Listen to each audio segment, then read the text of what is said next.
네, 여러분 반갑습니다. 저 송소구라고 하고요.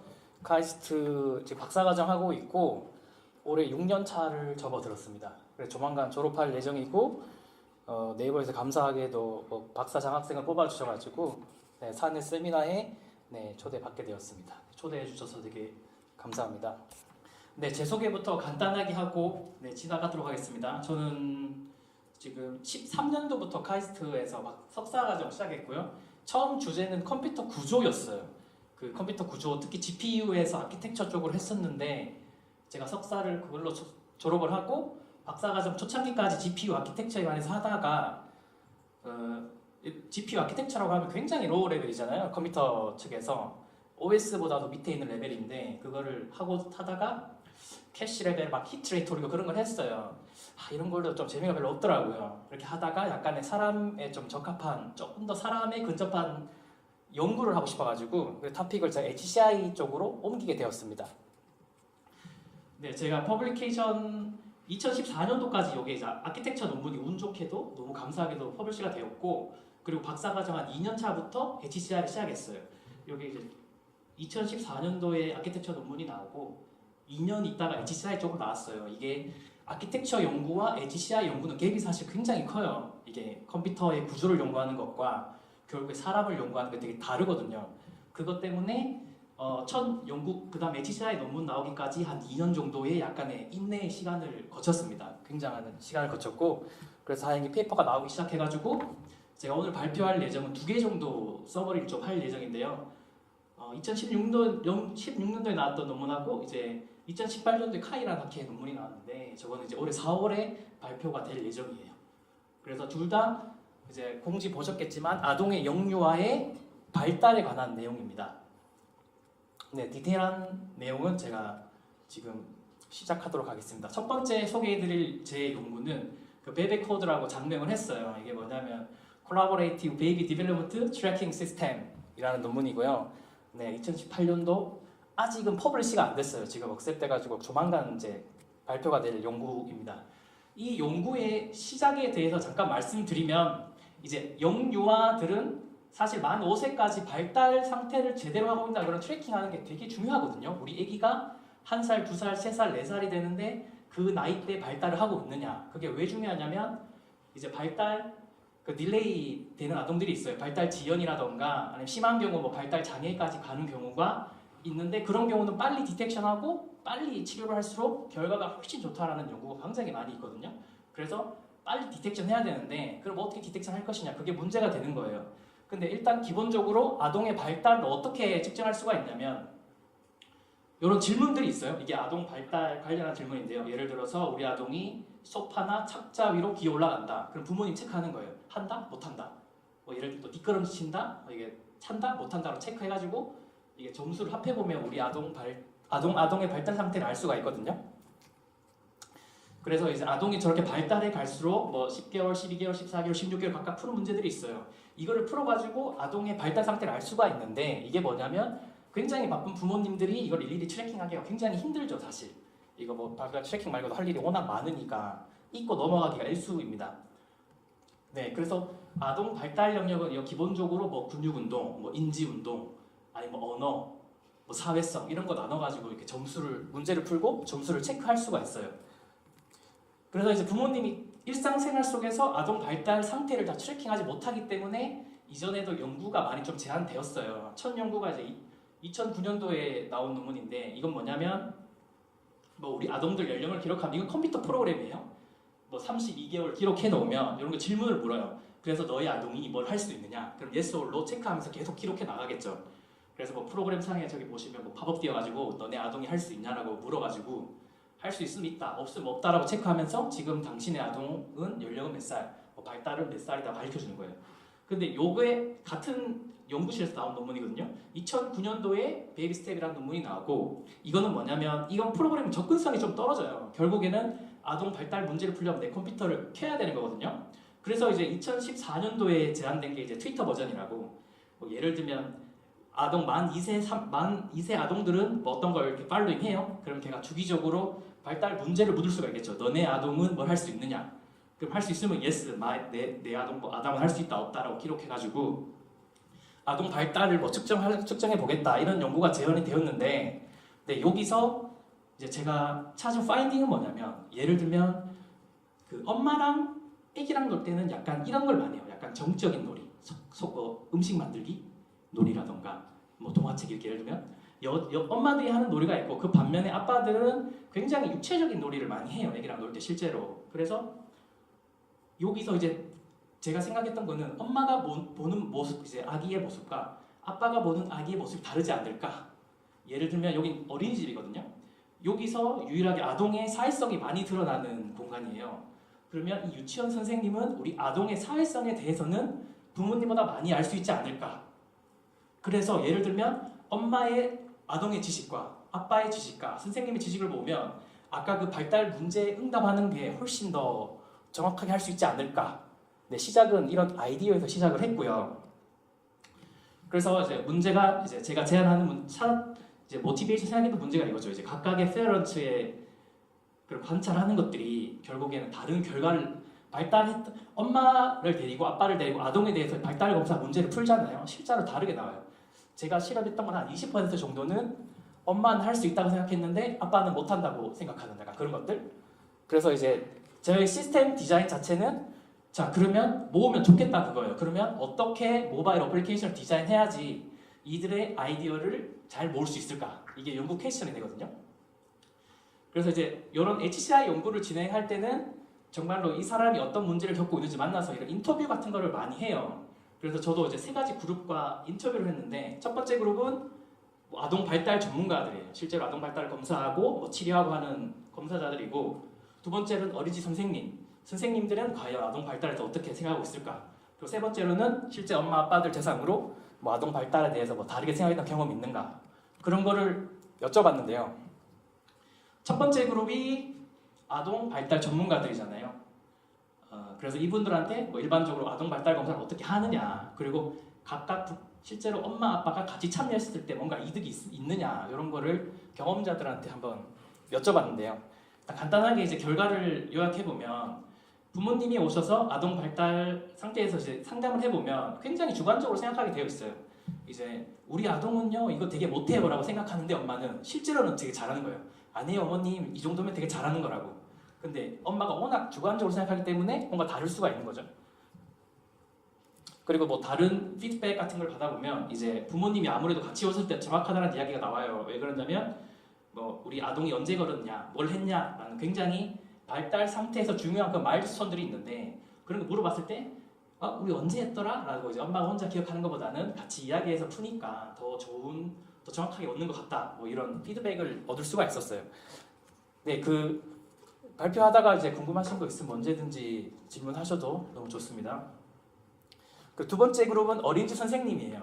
이제 저는 모바일 시스템을 디자인할 건데 이들의 의견을 모았으면 좋겠는데 어떻게 모아야 될까? 이 사람들한테 뭐 이분들을 위해서 어떤 식으로 디자인되어야 할까? 뭐 이런 걸 얻기 위해서 지금 인터뷰를 진행하고 있는 거거든요. 그래서 이제 두 번째로 어린이집 선생님들하고 만나서 여쭤보면, 뭐 어린이집에서는 아동 발달에 대해서 어떻게 케어하고 있는 게 있느냐, 뭐 엄마 아빠들하고 뭐 의사소통 같은 거 나누는 게 있느냐, 아니면 뭐 엄마 아빠들하고 얘기 나눌 때 어떤 문제 같은 게 있느냐, 뭐 이런 걸 물어보면 선생님들이 이제 대답하기를, 아동들하고 하루에 막 8시간 정도 보내기 때문에 분명히 엄마 아빠들이 모르는 거를 내가 알고 있는 게 있다라고 이런 식으로 얘기가 나와요. 워낙 많이 보니까 애들을. 그리고 근데 이게 재밌는 파운딩이 또 한계가 있는데, 이 아동에 대해서 이야기하는 건 사실 유치원생한테 일이거든요. 개인적으로 부모님이 컨택하면 굉장히 부담이에요. 이게 외적인 접촉이 되는 거라서. 그래서 절대로 유치원 선생님들은 뭐 나의 폰 번호를 공유하지 않고, 그리고 실제로도 부모님들이 많이 연락 오시는데 좀 부담이라고 얘기하시죠.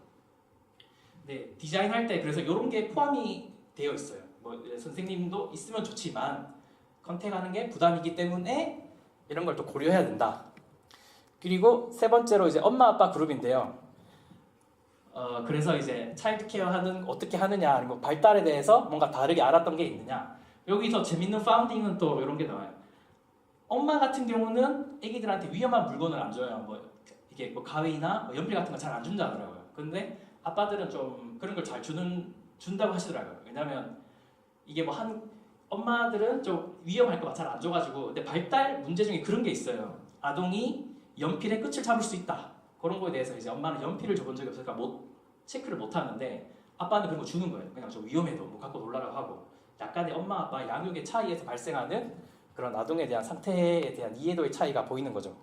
그 발달에 대해서를 인지하는 게 다른 게 나타나는데 예를 들어서 그러니까 엄마 아빠랑 아동에 대해서 알고 있는 발달 상태가 다른 거예요. 어떤 경우에 그런 걸 발생하냐 봤더니 첫 번째로는 한 명의 부모님이 그걸 관찰했을 때요. 예를 들어서 엄마가 집에 있고 아빠가 뭐 일을 하는 가정 같은 경우에는 엄마가 많이 보기 때문에 이제 엄마는 많이 봤지만 아빠는 못 본 게 있을 수가 있고 두 번째로는 당연히 뭐 기억하는 게 다를 수가 있겠죠. 야, 아동이 그거 했었는데 뭐 기억 못하는 경우가 있을 수가 있고 세 번째로는 이게 주관적인 평가인 거예요. 엄마가 볼 때는 우리 아동은 못한다고 생각하지만 아빠는 뭐 잘하는 것 같아. 그래가지고 약간의 이런 원인들 때문에 엄마, 아빠 사이에서의 발달 문제에 대해서 의견 차이가 나는 것을 확인했습니다. 그러면 여기서 이제 저희가 그 모바일 어플리케이션을 어떻게 디자인해야 될까 힌트를 얻을 수가 있겠죠. 각각의 의견을 모았으니까. 그래서 이제 디자인 인터뷰를 통해서 어떤 식으로 디자인되어야 되는가를 생각해보면 첫 번째로는 분명히 부모님이 같이 참여했을 때는 얻는 이득이 있어요. 그래서 이제 저는 무조건 양쪽 부모님이 같이 참여하게 만들 거고 그리고 모바일 어플리케이션은 엄마 아빠의 의견이 다를 때 이거를 푸는데 도움 주기 위한 어떠한 시스템을 어떠한 기능을 가지고 있다고 봤고요.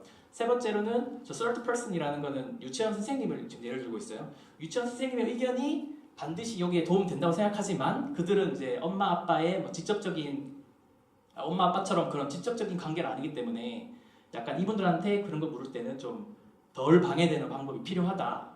그리고 네 번째로는 요거는 이전 연구에 나왔던 건데 아동 발달은 지속적으로 트래킹을 해야 된다고 그랬잖아요. 만 5년 정도.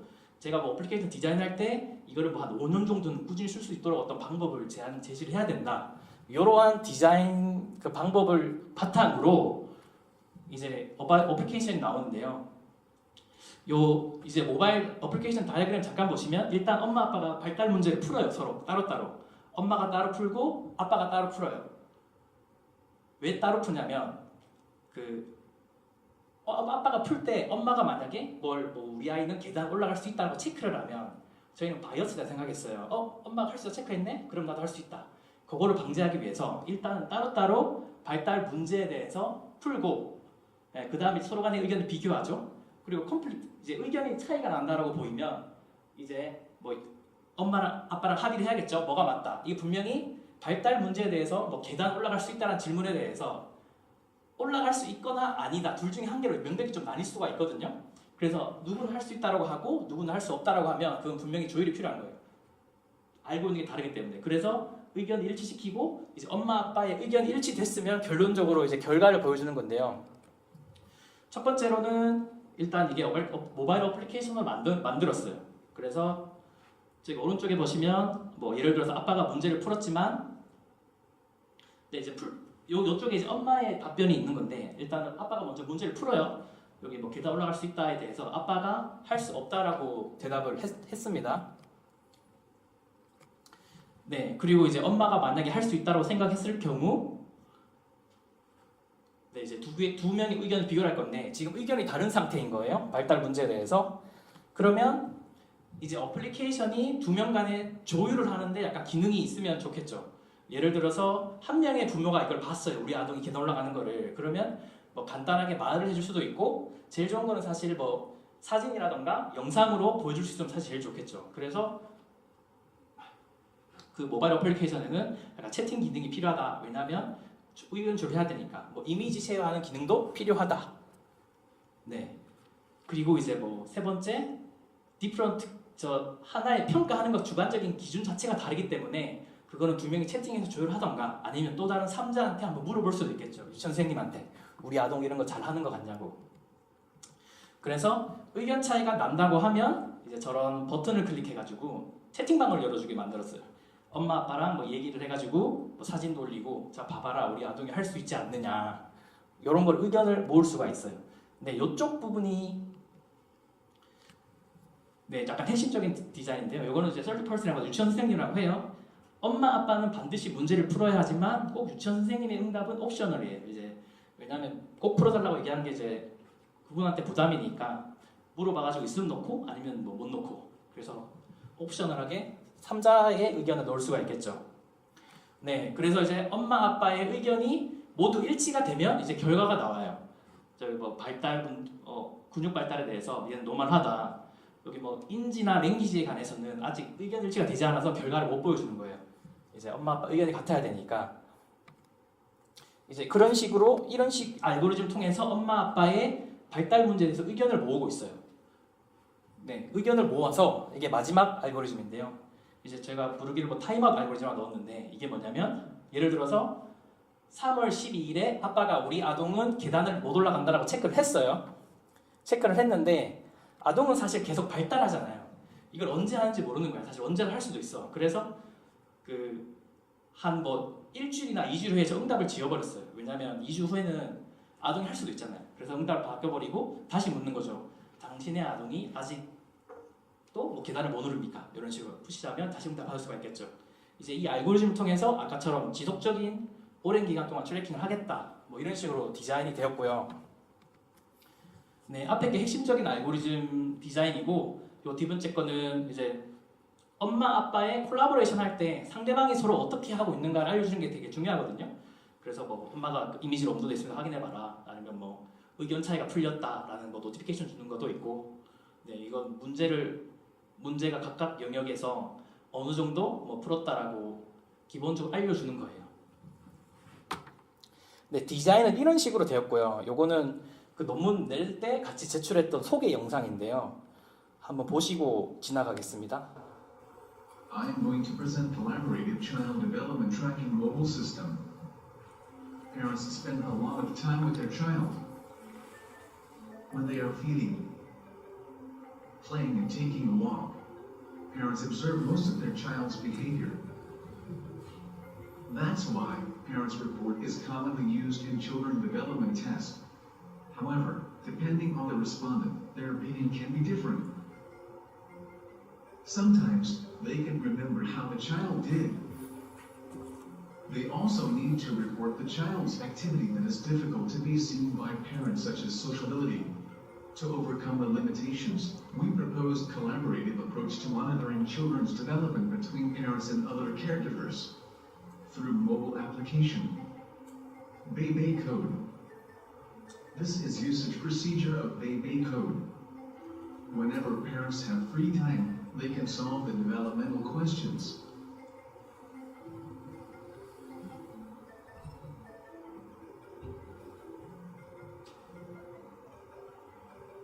After both parents solved all questions in the developmental area, others' answer can be checked. They have to resolve the disagreement questions to reach a consensus to view the final result. Beibei Code provides chatting, sharing image and video, asking a third person to reach a consensus in the disagreement questions. If there are no incomplete and disagreement questions from both parents, the result can be shown. Our collaborative system can also be extended to other clinical assessment based on people's observation. 네, 소개 영상이었고요. 네, 그래서 이런 어플리케이션을 만들었는데 항상 또 실용을 해봐야겠죠. 그래서 내가 이렇게 디자인했는데 과연 정말 내가 의도한 대로 잘 작동할 것인가? 사람들은 어떻게 이거를 사용할 것인가? 내가 기대했던 대로 사용할 것인가? 아니면 내가 예상하지 못했던 불편이 또 있을 것인가? 그런 것들을 위해서 실제로 사람들을 고용해서 리크루팅해서 실험을 했는데요. 총 12가족이었어요. 12가족이었고 여기서 중요한 거는 저는 이제 third person이라고 3자라고 해서 유치원 선생님이 있으면 좋겠는데 사실 모든 가정이 유치원집을 다니는 건 아니니까 그런 거를 고려하지 않고 일단 리크루팅 했는데 다행스럽게도 한 반 정도는 이제 유치원집을 다니고 있더라고요. 그래서 이분들 같은 경우에는 한 유치원 선생님한테 물어볼 수 있는 기회가 주어질 수 있겠죠. 그래서 12명을 리크루팅해서 이제 어플리케이션 서버라 하고 이렇게 주어졌어요. 기본적으로 한 달 정도를 썼는데요. 4주간. 그래서 이게 뭐냐면 이제 네모는 모바일 어플리케이션 이게 X축이 날짜예요. 첫째 날, 둘째 날, 셋째 날. 이제 어플리케이션 켜가지고 발달 문제를 최소한 한 번 이상 해결했으면 네모, 아빠가 접속해서 문제 풀었다. 세모는 엄마. 그래서 문제를 푸는 건데 여기 점선이 뭐냐면 발달 문제가 한 40개 정도 있어요. 그거를 다 완료한 날짜. 그래서 이건 어떻게 해석하냐면 10일 이전에 모든 가정들이 일단은 발달 문제 다 풀었고 발달 문제를 풀었지만 그래서 중요한 게 지속적으로 이렇게 접속해서 아동의 발달 트래킹하느냐가 중요하다고 그랬잖아요. 그래서 아까 앞에 말씀드린 그 타임아웃 알고리즘 발달 문제 응답을 없앰으로써 계속 접속을 유도했는데 이제 문제를 다 풀었지만 그래도 한 번씩 접근해가지고 엄마 아빠가 문제를 계속 풀더라 그런 결과를 얻을 수 있는 그래프고요. 그리고 엄마 아빠가 어떻게 어플리케이션 사용했냐라고 조금 더 디테일하게 보면 의견 차이가 났을 때 이건 그거예요. 어떻게 의견 차이를 해결했느냐 어떻게 이제 두 분 다른 거를 대부분은 사실 채팅하고 컨버세이션 통해서 해결할 수 있다고 봐요. 엄마 아빠라는 약간 특이한 구조잖아요. 그래서 내일 저녁에 대부분은 만나게 되겠죠. 만나면 여보 뭐 그거 문제가 다르던데 어떻게 생각해? 라고 해가지고 채팅 같이 얘기해서 바로 일치시키고 한 8% 정도 정말 가끔은 발달 문제에 대한 이미지 비디오 쉐어링을 통해 가지고 상대방을 설득하는 거죠. 이제 이거 봐라 이거 하지 않느냐. 그리고 아까 유치원생한테 물어가지고 이제 몰랐던 걸 해결했다라는 게 10% 정도 나왔고요. 그리고 이제 왜 당신 의견 일치할 때 왜 당신의 의견을 변경하였을까라는 질문에 대해서는 이제 잃어버리고 있다라는 걸 다시 얘기를 통해서 기억났다. 뭐 대부분은 그렇게 나왔고 뭐 디스커서를 통해서 뭐 합의를 했다. 한 18% 정도. 뭐 이런 식으로 사용자들이 어플리케이션을 썼다라고 분석이 되고 이런 HCI 연구에서는 이제 사람들이 어떻게 썼냐라고 인터뷰하는 내용이 많이 들어가요. 실제로 어떻게 느꼈느냐. 뭐 그래서 뭐 챗은 잘 썼다. 뭐 이런 거 조금 지루한 내용이니까 넘어갈게요. 뭐 이미지 써가지고 상대방을 설득 잘했다. 네, 그 유치원 어린이집 다니는 경우에는 유치원 선생님하고 매일 만나요. 그러니까 유치원 등교하는 날은 아기를 보내줄 때와 다시 올 때 받을 때 거의 짬 시간에 1, 2분 정도 우리 아동에 대해서 잠깐 얘기를 한다 하시더라고요. 그럴 때 물어보는 거예요. 아 선생님 우리 아동 이런 거 좀 어떻게 한다고 생각하세요? 라고 물어보면 이제 선생님이 봤던 걸 답변해주고 그런 짧은 시간 안에 그래가지고 그런 식으로 아동에 대해서 조언을 묻고 답변 받는 식으로 응답을 했다라고 나오시더라고요. 그 아무래도 발달 문제를 푸니까 내가 우리 아동 발달 문제를 푸니까 아 잘 못하는 것 같더라. 뭐 이런 뭐 문제를 잘 푸나 해가지고 아동에 대해서 관심도가 좀 증가했다라는 피드백이 있었고 그 제가 제일 좋아했던 코멘트 중에 한 개는 그 엄마 아빠가 문제를 다 풀잖아요. 풀고 보니까 이 아동 같은 경우에는 운동 발달이 조금 늦게 나왔대요. 다른 영역보다. 그래가지고 엄마 아빠랑 합의해가지고 야 우리 주말에 그 맨날 뭐 했는데 이제 아이의 운동 발달을 위해서 등산하는 걸로 바꾸자 이렇게 같이 바꾼 거죠. 네, 이런 피드백이 제일 좋게 나왔고 그리고 아무래도 이제 각자의 아동에 대한 생각과 경험을 공유해야 되니까 제일 좋은 건 그거예요. 결국에는 커뮤니케이션이 드러난 거예요. 엄마 아빠가 아동의 발달에 대해서 서로 고민하고 이야기를 나누기 시작하는 그 시작점이 되는 거죠. 이걸 통해 가지고 만약에 우리 아동이 운동 발달이 늦는다는 걸 엄마 혼자만 알고 있고 아빠가 그걸 모르는 상태라고 하면 조금 시큰둥할 수도 있어요. 뭐 잘 되겠지라고 했는데 실제로 자기가 풀어보니까 아 우리 또래 아동들이 이 정도 하는데 우리 아동은 뭔가 이런 잘 못하네 라고 이제 조금 더 와닿겠죠. 그래서 그걸 해결하기 위해서 조금 더 노력을 하더라. 그 요게 이런 디자인이 저희가 좋다라고 얘기를 하는 게 어떤 사람을 평가할 때 다른 사람이 보고 그 사람을 평가하는 게 되게 많아요. 그러니까 예를 들어서 페런트 레포트라고 하는데 지금은 발달 검사를 했잖아요. 근데 저 사람이 약간 뭐 정신적인 우울증이 있냐 없냐를 평가하기 위해서 스스로는 그런 거를 못할 때 이제 부모님 평가를 많이 하거든요. 그래서 이제 페어런트 리포트 이게 다 베이스예요. 우리 아동이 뭐 할 수 있냐, 뭐 할 수 있냐라고 할 때 문제만 바꾸면 이제 디자인으로 적용을 바로 하면 되겠죠. 문제만 바꾸면 되니까. 그래서 이런 디자인 자체는 뭐 이런 2명 뭐 이상의 의견을 모을 때 이런 식으로 뭐 디자인하면 좋겠더라라고 하면서 네 논문이 끝이 납니다. 요게 네 올해 논문 나온 거, 최근에 나온 거 아동의 이제 콜라보레이티브하게 아동의 발달을 평가해보자라는 논문이었고요. 저는 결혼을 안 했어요 아직 미혼이고 아기도 없고. 근데 제가 저의 연구 토픽은 주로 가족, 아동, 뭐 발달, 건강 이런 거로 주로 하거든요. 많은 사람들이 좀 물어요. 야 너는 총각이 왜 아기에 대해서 물어있냐고 그런 질문을 많이 받는데 그 시작은 그거였어요. 저희 지도 교수님 와이프 분이 여기 이화여대 교수님으로 계신데 전공이 언어병리학이라고 아동의 언어에 대해서 평가하고 치료하고 하는 학문을 연구하세요. 그런 걸 하다 보니까 저희 교수님이 그걸 늘 듣겠죠. 아동의 뭐 언어 평가가 어떻고 발달이 어떻고. 근데 그쪽 분야는 컴퓨터를 모르는 사람들이 대부분이니까 요거 두 개를 적합하면 뭔가 재밌는 이제 언어 평가를 하고 치료하는데 뭔가 재밌는 시스템을 우리가 만들 수 있지 않을까. 이런 굉장한 조그마한 아이디어로 처음 시작했어요. 네, 그래서 이 논문은 2016년도에 제가 처음 난 논문이거든요. 그래서 이거는 랭귀지 발달에 관한 거예요.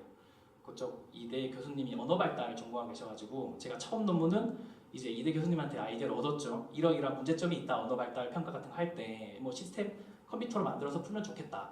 그래서 시작한 거고 이거를 이 논문이 나올 때 제가 이미 박사 4년 차였어요. HCI 논문 처음 나왔는데 그래서 뭔가 지금 와서 토픽을 아예 좀 바꾸기는 좀 늦은 것도 있고 이걸 하다 보니까 그 이제 후속 연구들이 계속 좀 눈에 띄는 게 있더라고요.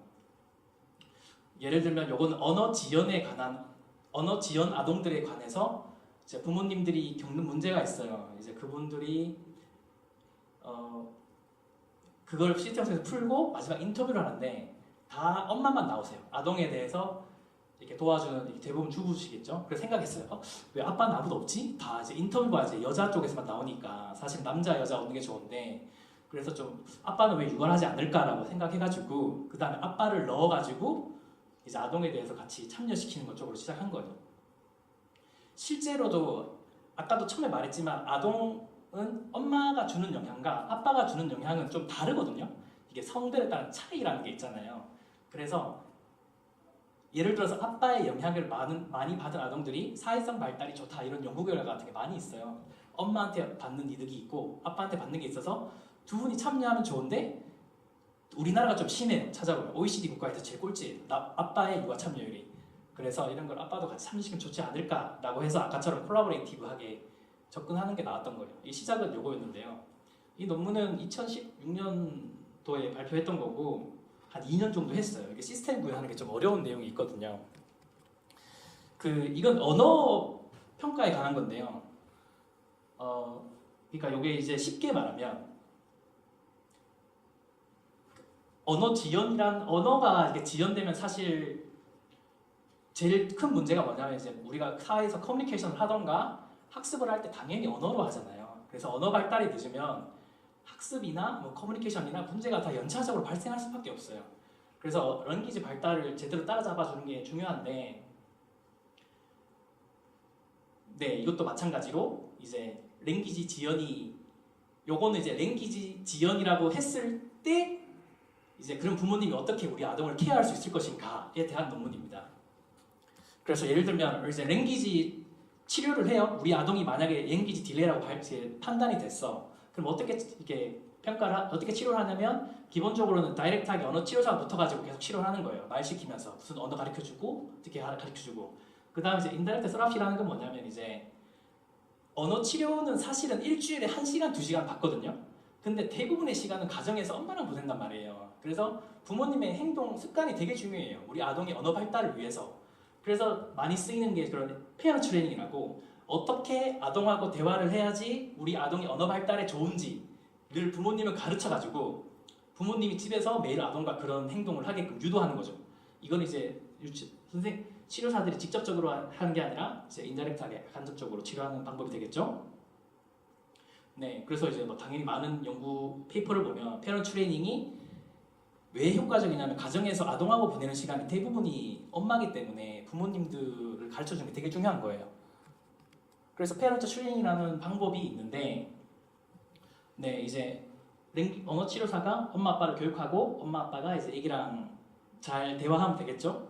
예를 들면 이런 게 있어요. 애기랑 대화할 때는 하루에 한 10에서 15분 정도 집중적으로 그렇게 오래 할 필요도 없고 매일매일 하루에 10에서 15분 정도 애기들하고 인터랙션이라는 걸 하는데 그런 거 할 때 주의사항이 톨크를 할 때는 슬로울리하게 이제 랭귀지 발달 지연 같은 경우에는 아동이 말을 뭐 느리게 하거나 떠듬떠듬 할 수도 있고 잘 아직 발달이 안 된 상태이기 때문에 얘기를 천천히 하세요. 그리고 이제 아동이 좀 생각할 시간을 주고 얘기를 좀 천천히 하세요. 그리고 이제 그 단어 자체를 너무 어려운 거 쓰지 말고 심플하고 간단한 거 해라. 이런 거라는 가이드라인이 사실 되게 많이 있어요. 이제 페어런트 트레이닝 할 때 배우는 내용들인데 여기서 문제가 뭐냐면 오케이 들을 땐 알겠어. 선생님이 뭐 하라 그래요. 이야기 천천히 하고 얘기하는 거 기다려주고 간단하게 쓰세요라고 하는데 막상 집에 가서 애기랑 할 때는 그 언어라는 게 되게 습관이 되게 강한 거라서 자기도 모르게 얘기를 빨리 하고 애기가 얘기를 안 하면 답답해가지고 뭐 자꾸 대묻고 그런 식으로 이제 습관이 계속 나오는 거예요. 그래서 이제 부모님들이 배울 때는 오케이 알겠는데 집에서 적용하니까 좀 어려운 것 같다. 잘 못하겠다. 뭐 내가 잘하고 있는지 모르겠다. 그런 문제점이 있거든요. 그래서 이 연구 같은 경우도 이제 첫 번째로는 이제 부모님들하고 만나서 뭐가 어려운지 인터뷰를 통해서 묻고 이제 그런 어려운 점을 바탕으로 그런 모바일 시스템이 어떻게 부모님들을 도와줄 수 있을 것인가 그걸 디자인하고 그 절차는 이전하고 거의 비슷해요. 그래서 디자인했으면 그걸 실험해봐야겠죠. 실험하고 어땠는지 결과를 봐야 되겠죠. 네, 일단 뭐 한 10 부모님 정도, 정확히 말하면 10명의 엄마를 만나가지고 이제 페어런트 트레이닝, 부모 교육을 받은 경험이 있는 사람 엄마 10명을 만나가지고 인터뷰를 했어요. 한 30분 정도. 그래서 이제 뭐 페어런트 트레이닝 뭐 도움이 되더냐, 뭐 집에서 잘 적용해봤냐, 뭐가 어렵냐 이런 거를 통해 가지고 이제 모바일 시스템에 대한 디자인할 때 힌트를 얻는 거죠. 그 첫 번째로는 자기들이 이제 엄마들이 아동하고 내가 놀아주는데 내가 뭐 잘하고 있는지 아닌지에 대한 개념이 되게 애매하다 하더라고요. 뭐 누가 코치해주는 게 아니니까 그런 문제점이 있고 그리고 아기랑 하루에 아까 10에서 15분 정도 놀아주는 게 되게 중요하다고 그랬잖아요. 근데 그게 사실은 되게 어려운 행동이에요. 10분 하고 15분 정도 집중력 있게 아동하고 인터랙션 하는 게 되게 어렵다라는 그게 되게 많거든요. 그래서 이게 아동하고 놀아주는 게 셔텀적으로 이제 children with language delay, 이제 언어 지연 아동들은 리액션이 되게 없어요. 언어가 잘 안 돼서. 그런 아동들한테 내가 인터랙션을 하면서 뭔가 얘한테 말을 유도해내기 위해서 집중적으로 하는 한 10에서 15분이 매일 하는 게 너무 어렵더라. 그런 피드백하고 그리고 아동 치료는 뭐 이렇게 하루 이틀 하다 되는 게 아니에요. 이게 천천히 발달하기 때문에 롱텀을 주고 꾸준히 아동하고 놀아줘야 되는데 아동 발달이 뭐 발달하는지도 모르겠고 이게 내 모티베이션이 좀 떨어지는 거죠. 네, 뭐 그런 문제를 풀기 위해서 이제 첫 번째로는 부모님이 대화를 잘하고 있는지 아닌지 뭐 리얼타임 피드백을 한번 주면 좋을 것 같다. 그리고 숏텀 걸로 이제 그런 거 있죠. 타이머로 10분에서 타이머를 줘가지고 한 15분만 뭐 참아서 열심히 하면 됐다라고 약간 숏텀 콜을 주는 거예요. 이 정도만 아동하고 얘기를 한번 해라. 롱텀적으로는 아동의 이제 발달 평가에 대해서 그래프를 줘가지고 어떻게 아동이 변화하고 있는가를 주면 좋을 것 같다. 요거는 뭐냐면 엄마가 아동하고 대화를 할 때 전 모바일 시스템으로 피드백을 주고 싶었어요. 우리 엄마가 잘하고 있나 아니 못하고 있냐.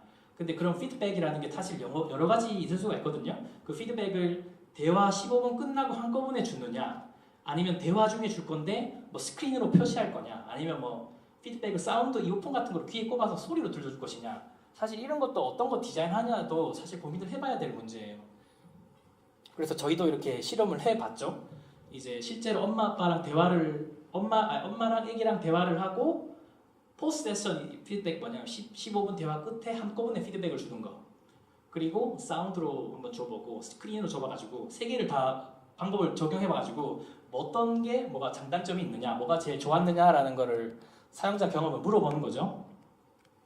근데 저희는 정한 게 이제 결국에는 스크린으로 엄마한테 피드백을 줄 거라 생각했는데 이게 뭐냐면 이게 시스템을 보면 결국에는 엄마랑 아동과 사운드를 들으면서 피드백을 주거든요. 근데 이런 거는 사실 그 에러가 발생할 수밖에 없어요. 이제 소리를 듣고 분석하는 게 돼버리면. 근데 그럴 때 그 사운드로 피드백 이상이라면 굉장히 신뢰성이 떨어져요. 내가 애기랑 얘기하는 거 기다려주고 있는데 뭐 말을 천천히 하세요라는 이런 피드백이 사실은 발생할 수밖에 없거든요. 그런 에러를 조금 감안해가지고 스크린 같은 걸로 좀 대화하는데 방해되지 않고 그리고 에러가 나도 좀 티 안 나게끔 주는 게 좋을 것 같다. 뭐 이런 사고를 통해 가지고 세 개 방법 중에 스크린으로 피드백을 주는 거를 선택을 했습니다. 그리고 디자인한 거 영상 한번 보고 갈게요.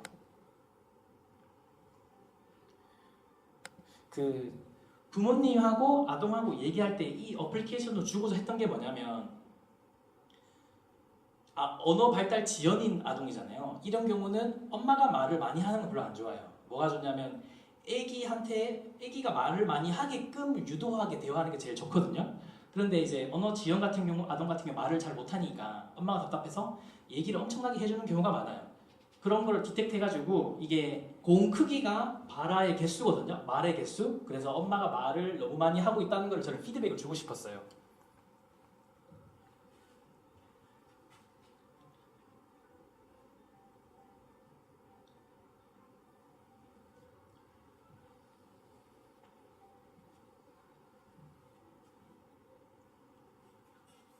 네, 그 엄마 아빠랑 얘기할 때 여기 스마트폰이 여기 놓여 있거든요. 옆에서 이제 틀어놓는다고 했을 때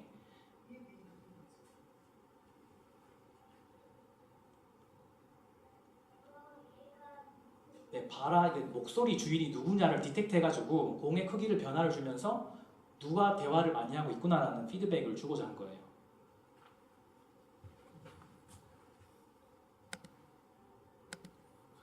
네, 이제 어플리케이션 자체는 이렇게 디자인됐는데 이게 내부 구조를 보면 이제 사우리를 센싱을 하죠. 그 다음에 목소리의 주인이 누군가 이게 노이즈를 빼고 사람 목소리가 잘라내고 이 목소리는 아기 목소리, 아 이게 엄마 목소리, 저거는 차일드 목소리라는 거를 이제 잘라내요. 이게 머신러닝에서 이제 스피커 아이덴티피케이션이라는 학문이 있어요.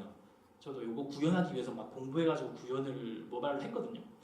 근데 이 부분 자체가 정확도가 되게 높진 않아요. 아까처럼 이런 우리가 얘기하고 있는 중에 엄마 아빠 구간을 자르고 이 목소리에 누구더라. 그래서 여기 엄마의 목소리를 디텍트했으면 엄마 볼을 눌리고 아이의 이게 구간을 디텍트해서 아이 볼을 들리고 그래서 얘기를 누가 주도적으로 하는지를 보고 싶었던 거예요.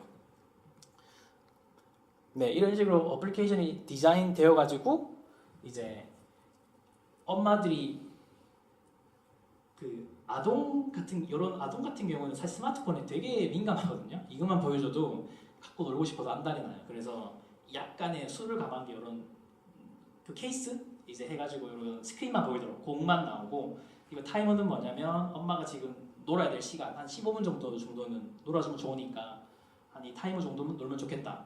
그리고 저 옆에 거는 아동의 발화수를 이렇게 보여주는 거예요. 발화수 변화를. 일반적으로 언어 발달이 많은 애들은 그 주어진 시간 내에 발화를 많이 하거든요. 평균적으로. 그래서 아동의 발화수가 어떻게 변하더라라는 거를 그래프로 보여주고 싶었습니다.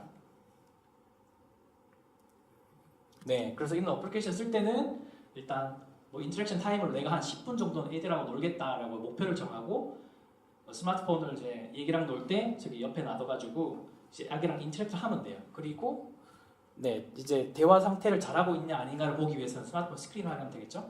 그래서 이것도 결국 이제 8 언어 발달 지연 있는 아동들을 섭외했어요. 섭외해가지고 실험을 한 건데요. 네, 이거는 6주 실험했어요.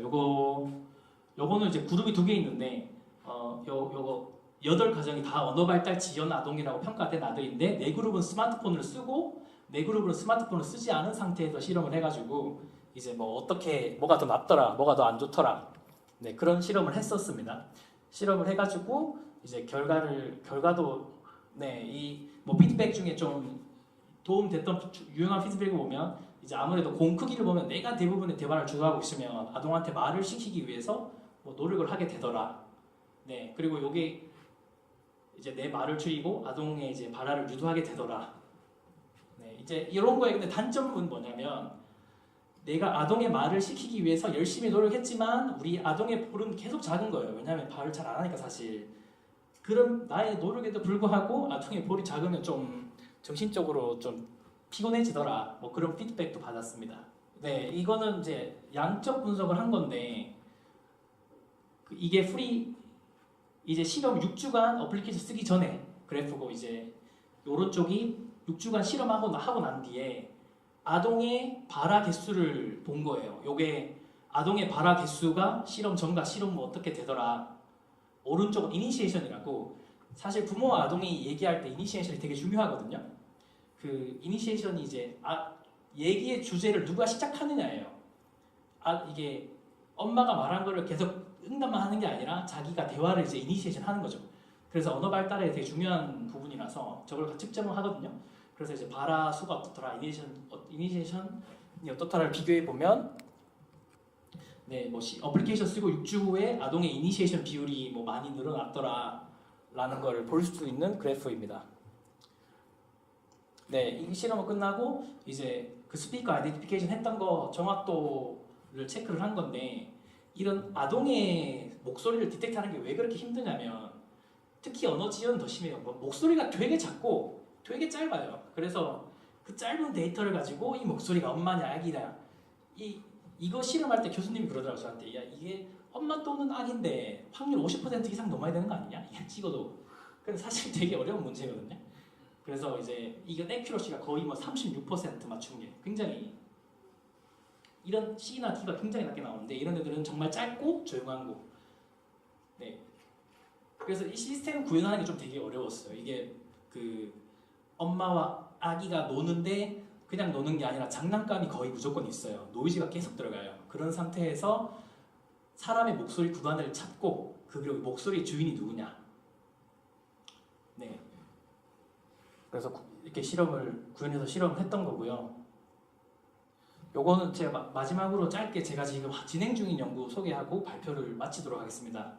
요거는 제가 얼마 전에 일본에 인턴을 갔다 왔어요. 일본 NTT라는 회사였는데 3개월간 이제 2018년 12월에 가가지고 저 1월 때까지 하고 연구를 같이 했어요. 이제 NTT에 연구원 계시거든요. 뭐 나오미상 일본에 계시는 분이신데 이제 저분 같은 경우에는 제가 학회에 만나가지고 작년에 카이 학회를 가서 얘기를 하다 보니까 저랑 비슷한 거 하시고 회사에 계셔가지고 제가 물었죠. 회사에 인턴 같은 거 구하냐고. 그래서 구한다 그래가지고 말이 잘 맞아가지고 결국에 운 좋게 갔다 오게 되었어요. 저분이 많이 하셨던 거는 그거예요. 사람들의 우울증. 저랑 같이 에지자 하시는데 사람들의 우울증 문제가 있잖아요. 그 당사자를 위한 시스템이 아니라 우울증이 걸렸는데 이 사람을 케어하는 사람들을 위한 시스템. 예를 들어서 엄마가 굉장히 심한 우울증인데 그러면 이 엄마의 케어기버는 아마 아빠가 되겠죠? 아빠를 위한 시스템. 왜냐면 이제 디프레션 걸린 사람 당사자도 좀 힘들지만 이분을 케어하는 사람도 힘든 거예요. 이 사람을 위한 시스템 같은 걸 하셔가지고 저도 케어기버 연구를 한 거거든요. 이제 아이의 케어기버는 엄마 아빠잖아요. 그래서 저랑 비슷한 연구를 하시는 것 같아가지고 제가 찾다 보니까 주제를 그래서 디프레션이면서 엄마 아빠에 적용할 수 있는 주제가 뭘까 하다가 사실 산후 우울증이라는 게 되게 크리티컬하게 나와요. 이게 엄마들 같은 경우에 아기 낳고 한 1년 사이에 10에서 15% 정도가 굉장히 심한 산후 우울증, 약한 산후 우울증은 누구나 다 겪고요. 한 10에서 15% 정도 엄마는 굉장히 극심한 산후 우울증 겪게 돼 있어요. 이게 왜 겪냐면 굉장히 다양한 요소가 있는데 일단 생물학적으로 엄마가 살이 굉장히 많이 쪄요. 그 자체에 굉장히 우울하죠. 살이 많이 찌고 일단 뭐 건강 상태도 일단 많이 안 좋아지고 컨디션이 그리고 뭐 DNA 영향도 있고 그리고 소셜적인 팩터를 보면 이제 아기가 처음 생겼어. 예를 들어서 얘 때문에 잠도 못 자. 굉장히 스트레스하죠. 밥 줘야 돼, 케어해야 돼, 뭐 씻겨야 돼. 자기도 처음 겪어보는 스트레스이기 때문에 스트레스 많이 받고 그리고 이제 1년 사이에 특히 더 그런 게 이제 밖에를 못 나가요. 그쵸? 그래서 엄마들이 산후우울증을 많이 겪고요. 근데 이런 산후우울증 극복하기 위해서 그 father's support가 굉장히 중요한 요소다라는 연구가 있거든요. 왜 그러냐면 1년 사이 엄마가 밖에를 못 나가서 유일하게 거의 만나는 사람이 아빠 정도이기 때문에 아빠가 이렇게 엄마를 위해서 커버를 뭐 잘 해주면 되게 이제 산후우울증 해결에 좋다라는 문제가 있어요. 그러니까 이 문제를 해결하고 싶었죠. 일단 엄마의 산후우울증이 있는데 아빠를 통해서 뭔가 도와주고 싶다. 이것도 또 디자인 이슈가 나오죠. 뭐 어떻게 디자인해야겠느냐. 이거는 진행 중인 연구라 가지고 아직도 계속 하고 있고요. 네, 간단하게 어플리케이션을 보여드리면 이게 엄마 스트레스예요. 이게 요새는 스마트 밴드로 엄마 스트레스를 체크할 수가 있어요. 그리고 예를 들어 이거는 이제 아기의 다이어리. 언제 밥 먹이고 뭐 언제 목욕하고 그런 다이어리가 있고 그래서 엄마가 육아를 하고 아빠가 회사에 있으면 회사에 있을 동안 아기가 어떤 행동을 하고 여기에 따른 엄마의 스트레스가 얼마나 많은지를 직접적으로 보여줄 거예요. 육아 커뮤니티 사이트를 제가 많이 검색하거든요. 왜냐하면 아이디어가 거기 되게 많아요. 엄마들이 어떤 문제를 겪고 있는지. 근데 독방 육아, 뭐 남편, 뭐 이런 거 치면 굉장히 많이 나오는데 이제 남편이 하는 얘기가 그거래요. 당신은 집에서 뭐 놀면서 뭐 나의 돈 버는 스트레스를 아냐 하면서 뭔가 굉장히 엄마의 양육 스트레스를 인정하지 않는 거죠. 너는 뭐 집에서 당신 애기 보고 나만 힘들고 엄마는 왜 힘들지 않다. 그런 아이디어로 제가 접근한 거거든요. 그래서 엄마는 뭘 원하냐면 큰 거 원하는 게 아니라 조금의 관심? 말이라도 이쁘게 하든가 오면 좀 할 수 있는 것 좀 해주고 네, 그런 실제로 이런 엄마들이 요구하는 거는 그런 따뜻한 말, 관심, 그리고 실제로 스트레스에 도움이 많이 되니까 그러면 아빠들은 회사에 있을 때 엄마가 집에서 뭐 하는지 모르니까 실제로 스트레스를 보여주고 하겠습니다. 일단 기본적인 어프로치는 그거예요. 엄마의 양육 스트레스, 이제 산후우울증을 풀어주고 싶다. 그래서 요거는 진행 중인 연구고 어플리케이션 디자인은 거의 다 나왔어요. 그러니까 아까처럼 인터뷰 해가지고 뭐가 좋더라, 어떤 게 필요하더라 나와가지고 실제로 뭐 꼬맹이 1년짜리 그거 양육하고 있는 부모님들을 리크루팅 해가지고 제가 만든 어플리케이션 써보면서 이렇게 뭐 제가 의도한 대로 잘 됐는가를 보는 단계에 있어요. 네, 요거는 진행 중인 연구고요. 그 처음에 얘기해 주셨던 어떤 영유아 발달을 위한 데이터를 수집하기 위해서 근데 보통은 그런 발달 검사를 그냥 간단하게 하는 거 보면은 그냥 어떤 주기적으로 하는 게 아니라 단순히 그 시기가 되면 체크를 한 다음에 끝내거든요. 네, 그거를 이제 계속 트래킹하면서 데이터를 다 수집한다는 게 굉장히 장점인 것 같은데 근데 여기서 이제 더 궁금한 거는 그 의료 쪽도 그렇지만 어떠한 현상이 있으면 그게 이제 어떻게 결과가 나게 되는데 사실 그 현상이 모든 걸 다 말해주는 게 아닌가? 그 현상의 주로 원인이 되는 게 무슨 것이냐에 대한 추가 질문이 쭉 들어가더라고요. 네. 그러니까 감기를 진단하는 것처럼. 그러면 그런 것들이 그 영유아 발달 검사에 뭔가 정형화되어 있는 프로세스로 돼 있는지, 예를 들면 그게 프로세스로 이미 다 돼 있다면 그 우리가 단순히 프로그램하기가 너무 쉬운데, 근데 뭔가 우리가 어떤 다른 영역이 아니라 정신이나 발달, 사실 발달이라는 게 정신도 있고 신체 모든 것들이 이제 종합돼서 발현돼서 나오는 결과이기 때문에 그런 것들이 과연 정형화된 프로세스로 과연 있을까? 그런 의문도 있고 또 그런 것들이 있다더라도 프로그램으로 가능한지 그런 것들이 좀 궁금합니다. 네, 이 부모 보호형 발달 검사는 이게 스크리닝 테스트라고 해서 요것만 주로 해요. 우리 아동의 발달 문제가 있다 또는 없다. 요 정도만 하거든요. 만약에 발달 문제가 있다라고 나오면 그 뒤에는 전문가랑 상담을 해야 돼요. 실제로. 네, 그래서 이제 컴퓨터 어플리케이션 자체가 우리 아동 발달에는 심각한 문제가 있다 또는 없다를 평가하기는 사실 되게 어렵고요. 그거는 이제 스크린만 하는 거예요. 있으면 전문가랑 상의하세요. 근데 전문가랑 상의할 내용이 컴퓨터가 대신 해준다는 아직은 좀 어려운 분야예요. 이게 맞는가요? 정형화된 프로세스라는 게 네, 이건 스크린을 거치고 문제가 있으면 전문가를 만나야 돼요. 네. 예, 충분히 답변 주신 것 같은데 네, 그러면 네. 생각하시는 전체적인 그림이 어떻게 이제 모바일을 통해서 데이터를 주기적으로 수집하시고 네, 네. 그걸 바탕으로 그냥 간단하게 네. 확률적으로 진단을 하신 다음에 네. 그 다음에는 이제 뭐 전문가 이제 네, 의사분들이랑 컨택을 할 수 있도록 네. 하고 거기는 이제 수동으로 되는 거고 네, 네, 그다음에 네. 결과가 확실하게 나오면 네. 다시 또 그 과정을 거칠 때 좀 더 쉽게 데이터를 수집하게끔 네. 하는 그런 쪽에서 포커싱을 잡으시는 건가요? 네, 이게 전문가를 찾아간다고 해도 사실 다 해결되는 게 아니라 전문가는 아동들을 가지고 발달 검사를 해보면 이게 아마 5세 이하 정도를 컨디션이 굉장히 타잖아요. 발달 검사장 가가지고 너 이거 해봐, 너 이거 해봐 할 수가 없어요. 애기가 안 하기 때문에. 그래서 필연적으로 아빠한테 물을 수밖에 없어요. 아빠는 엄마한테 우리 아동 이거 할 줄 알아요? 이거 할 줄 알아요? 그런데 엄마 아빠도 그리고 그거랑 더불어 중요한 게 뭐냐면 그럼 언제부터 시작했냐고. 그렇죠? 그래서 이런 트래킹하면 좋은 게 뭐냐면 아동이 뭐 할 수 있다 없다의 변화를 지속적으로 트래킹하는 게 있죠. 그런 거랑 그리고 엄마 아빠 의견을 모았기 때문에 정확히 아는 거. 요거 자체는 그러니까 일단 스크린 테스트라는 거는 문제가 있으니까 전문가랑 찾아 상담하세요라고 하는 게 맞고요. 근데 상담할 때도 이 시스템이 언제 아동이 하고 못하고를 정확히 알면 도움이 될 거다라고 보는 거죠. 그 아동의 발달 상태에 대해서 평가를 해버리게 되면 되게 민감 문제인데 그 아동 발달 평가사들의 영역을 침범한 거잖아요. 그분들이 연구를 협조를 거의 안 하게 돼 있어요. 그렇게 돼 있으면. 그래서 접근할 때도 우리가 이제 여러분들의 직업을 대체하려는 게 아니라 여러분들이 불편하고 필요한 거를 서포팅하기 위해서 시스템을 디자인한다라고 접근을 해야지 같이 코워크를 할 수가 있어요. 네, 이건 절대 전문가들의 영역을 침범하진 않아요. 네, 거기까지 과정인 거죠. 전문가를 만나보면 좋겠다 플러스 상담할 때 아동의 발달 히스토리가 이렇게 되더라라는 것들. 네. 네, 어떠한 데이터를 수집하고 그 결과물에 대한 위험도를 향해서 이제 판단하실 것 같은데 네. 예를 들면 언어 발달의 예를 들면 네. 그러니까 특정 뭐 계열수나 영유할 때 특정 그 나이 때 평균적으로 할 수 있는 말들이 있을 것 같은데 아, 그쵸, 있죠. 네. 그런 것들이 그런 데이터가 이미 있고 그 데이터 네. 기반으로 질문을 날려서 네. 하는 거. 네, 이 발달 검사 질문 자체는 저가 이제 신경 안 써요. 왜냐하면 이미 나와 있어요. 이런 부모 보고형 발달 검사, KDST, 뭐 ASQ 이런 게 이미 아동 발달 전문가들이 만들어 놨거든요. 그런 질문 자체를 저는 그냥 넣어가지고 엄마랑 아빠한테서 모으고자 하는 거예요. 네, 그래서 그 질문 자체를 만들 때 그 사람들이 이미 데이터를 바탕으로 만들어 놨죠. 네, 네, 그거까지 만드는 거는 또 저희 영역 바뀐 거죠.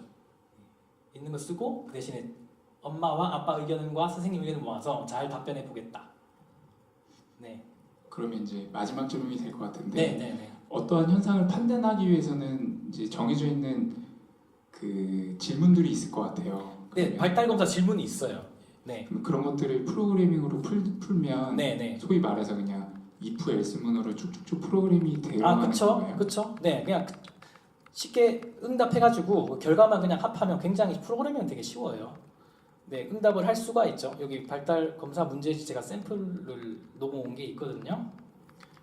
그래서 그것만 그냥 풀게 해가지고 부모님이 다 풀면 yes or no를 할 수가 있어요.